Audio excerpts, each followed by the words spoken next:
کنار valley food palace Kaghan road Mansehra کا افتتاح ہو گیا۔ افتتاحی تقریب کے مہمان خصوصی مولانا مفتی غلام رحمان سابق چیئرمین شریعت کونسل پاکستان تھے۔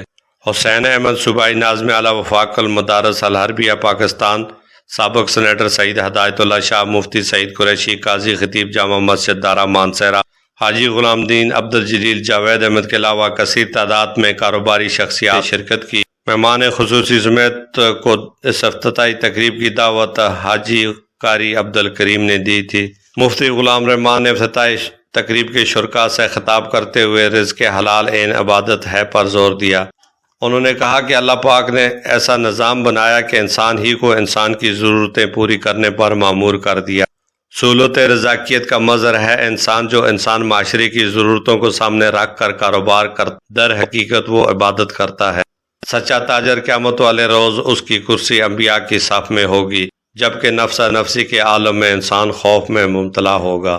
حلال رزق کمانے اور کھانے والوں کے دلوں میں اللہ پاک نور بھر دیتا ہے۔ ایک لقمہ حرام کا کھانے والے تاجر کی نمازوں پر 40 یوم تک اثر رکھتا ہے۔ انہوں نے اسلام کے ذریعہ اصولوں کے مطابق تجارت کے فروغ پر توجہ دیتے ہوئے کہا کہ صداقت، امانت اور سچائی کے ساتھ کاروبار کرنے والے تاجر اللہ کو اور اس کے رسول صلی اللہ علیہ وسلم کو بہت پسند ہے۔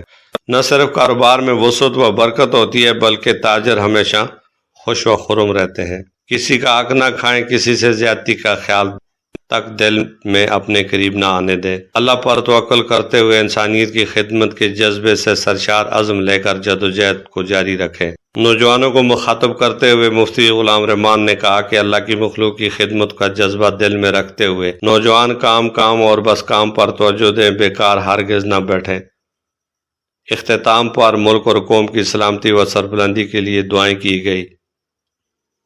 میزبان حاجی قاری عبدالکریم نے مہمانوں کے اعزاز میں پرتپاک عشائیہ دیا۔